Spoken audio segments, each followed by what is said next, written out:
Mais là, vu qu'on parle de ton procès, justement, comment tu l'as pris, la deuxième poursuite qu'il a essayé de faire? Ben, Je sais pas, je pense pas que c'est même assez pas concrétisé. c'est tellement ridicule parce que moi quand j'ai gagné à Cour suprême, tout le monde était comme hey, bravo, c'est fini, puis j'ai fait je pense pas vu que tu sais en tout cas J'ai un doute. ouais, c'est ça, j'ai googlé ce monde-là puis je pense pas que ce genre de monde a fait dire, tu sais.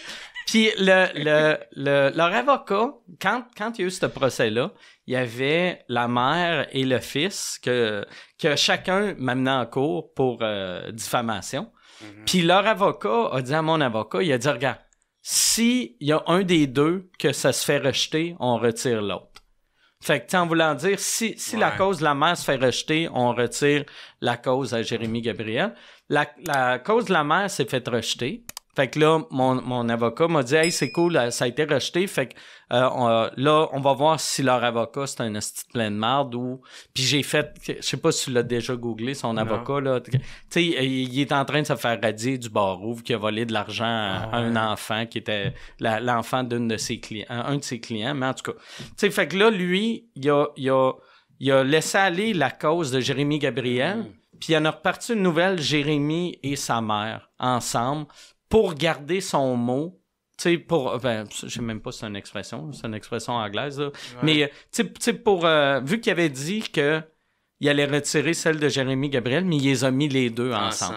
Fait que j'ai aucune idée. Aucune idée qu'est-ce qui arrive. Ben, mais je m'en crisse, tu sais. Moi, c'était...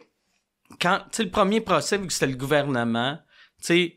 contre moi, là, je trouvais ça important de me battre, puis j'étais comme, asti, si je perds, c'est mauvais pour l'humour, mais là, rendu là, c'est juste ridicule, là, tu sais. Fait que je m'en crisse, là, tu sais, d'une manière ou d'une autre.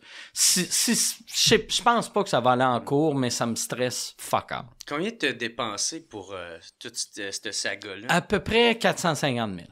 Ouais, mais il y a eu au début, j'avais manqué d'argent, puis c'était Michel qui m'avait dit de pas faire ça, puis je l'ai pas écouté. Je me suis parti à un GoFundMe. Mon GoFundMe m'a donné 30 000, puis Just for Laughs m'avait fait une levée de fonds qui m'ont donné 18 000. Ça, c'était au début, ça? Ouais, fait que j'ai eu, mettons, de ma poche, moi et Michel, on a payé un peu plus que 400, puis mes fans, puis Just for Laughs, ben...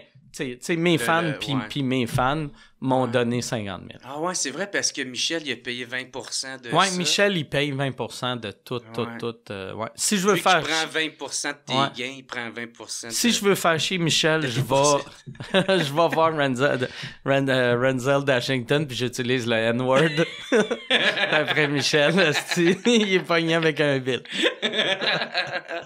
Est-ce que ça t'a laissé des séquelles, ça, toute cette histoire-là? Ouais, ben ça m'a vieilli, esti, de quand je regarde, tu sais, le gag, c'est il y a pas si longtemps que ça. Chris, j'avais de l'air d'avoir 24 ans. Là, j'ai de l'air, esti, d'une personne âgée, là, tu sais. Fait que ça m'a fucké... ouais, ça a laissé des séquelles humainement. Humoristiquement... Pas tant, parce que... Ouais, tu réfléchis-tu plus avant? Non, ou... non, mais non. C'est que, quand c'est arrivé, tu sais, j'ai pas écrit tout de suite, vu que je me connais.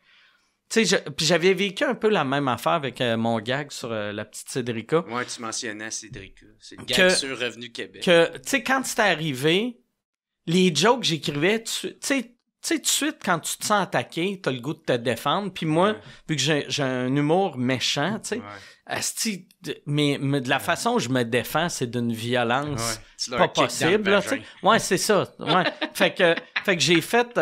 les premières affaires, j'écris, je fais comme, OK, ça, je le fais pas. Puis après, je trouve que tous les humoristes vivent ça. Au début, t'es trop agressif. Après ça, tu devrais... Trop sa défensive. Ouais, aussi, trop sa défensive. Puis après, tu deviens trop momoun. T'es comme, je peux pas dire ça, ça va choquer, ça va blesser. Ouais. Puis je voulais pas devenir soit un gars trop intense ou trop momoun. Je voulais juste redevenir le gars que j'ai été avant le procès. Puis ça me prend... Ce coup-là, ça m'a pris 2 ans, 2-3 ans avant de redevenir qui j'étais pour mon gag sur Revenu Québec, ça a pris peut-être 6 mois, là, tu sais, vu que c'était moins intense, ça. Vu qu'il n'y avait pas Facebook à l'époque, puis il n'y avait pas Twitter, là, tu sais, fait que je me faisais insulter par un esti de chroniqueur ou 98.5, là, tu sais. Fait que c'était... Puis, tu sais, j'y répondais dans mon blog, fait que moi, je trouvais juste ça drôle, là, tu sais. Ouais. Puis, fait que c'est ça, tu dirais, la différence entre le avant le procès puis après? Ben là, la seule affaire qui a vraiment changé, vois-tu, dans mon show noir que je fais plus, là, j'avais un numéro sur la Commission des droits de la personne, dont puis je parlais de 2 de leurs employés qui ont été pognés dans un scandale de pédophilie. Il y en a un qui s'appelle Mario Gauvin, que lui, il a plaidé coupable. Fait que lui, je le traite de pédophile. Tu sais, je dis, Mario Gauvin, c'est un pédophile parce que j'ai le droit, parce qu'il est allé en cours pis il a fait, ouais, je l'ai agressé, la petite fille de 4 ans. C'est un pédophile.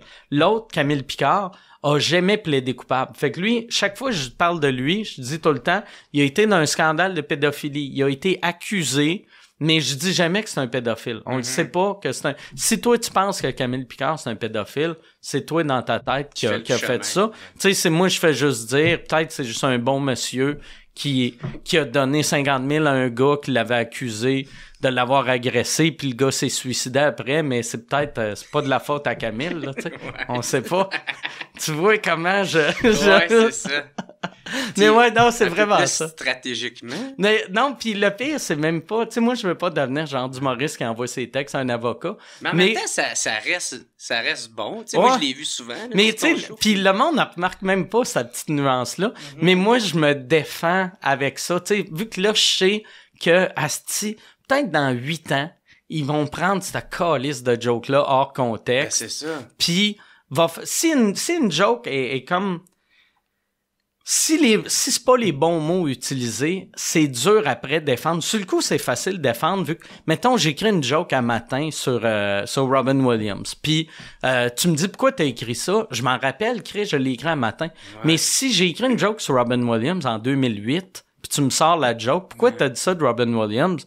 Je vais être comme, je sais pas, tu sais, elle l'aime, Robin Williams, tu sais. Je vais être une journée weird, tu sais. C'est ça. Ouais. T'as-tu confiance encore dans le système de justice? J'ai jamais eu confiance dans le système de justice. Ouais, non, mais c'est ça. Jamais. Tu sais, parce que c'est ça, toi, t'as vraiment rentré dedans. Hey, un des juges que j'ai eu à Cour suprême, il s'est battu, il s'est fait arrêter je pense en Arizona. Lequel, ça?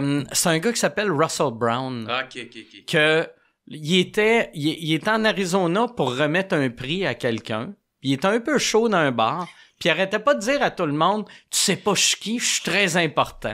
Puis moi, ça me fascine du monde, tu sais pas je suis qui, tu sais, des gens de mon père est riche en tabarnak, là. Ouais. Puis il était à une table avec du monde, puis il y avait un dude que ce gars-là, le petit juge, il tapait ses nerfs. Puis ils sont partis, puis il les a suivis. Puis le gars, c'est un Marine, il a collé une volée. Ah, au juge. Au juge. Puis après, en arrivant à sa chambre d'hôtel, le Marine qui a crissé la volée au juge a appelé la police pour dire, ce gars-là, c'est un esti de weirdo, il était agressant, venez l'arrêter. Fait qu'ils sont venus l'arrêter. Puis là, tu sais, la Cour suprême canadienne sont comme, ben là, on sait pas, tu sais. Puis lui, il est comme, j'ai rien fait, c'est l'autre qui m'a agressé, mais t'es comme... Mais tout le monde dit que t'arrêtais pas de dire que t'étais super important, tu sais. Arrête de dire que t'étais... Ah ouais. Chris, tu sais, mettons, si tu dis une phrase que t'entendrais dans Anchorman, tu sais, Ron Burgundy, un moment donné, fait « I'm kind of a big deal ». Tu sais, aussitôt que t'es obligé de te vanter, t'es comme « ferme ta gueule ». Mais ouais, c'est ça. Vois-tu, ça, lui, ça m'a rendu heureux. J'ai fait mon asti de bouffon qui se déguise en Père Noël pour juger les autres. Ouais. T'as même pas assez de jugement pour pas suivre un militaire jusqu'à sa chambre. Fuck you. OK, c'est le juge qui a suivi le militaire. Ouais. Vu qu'il voulait pogner les filles. Non. Le militaire, puis il était comme 2-3 gars, 2-3 filles. Puis le juge voulait pogner une des filles. Fait qu'il les a suivis. Ah, ben, Chris, ben bon. Non, moi, j'étais heureux. Ben ouais.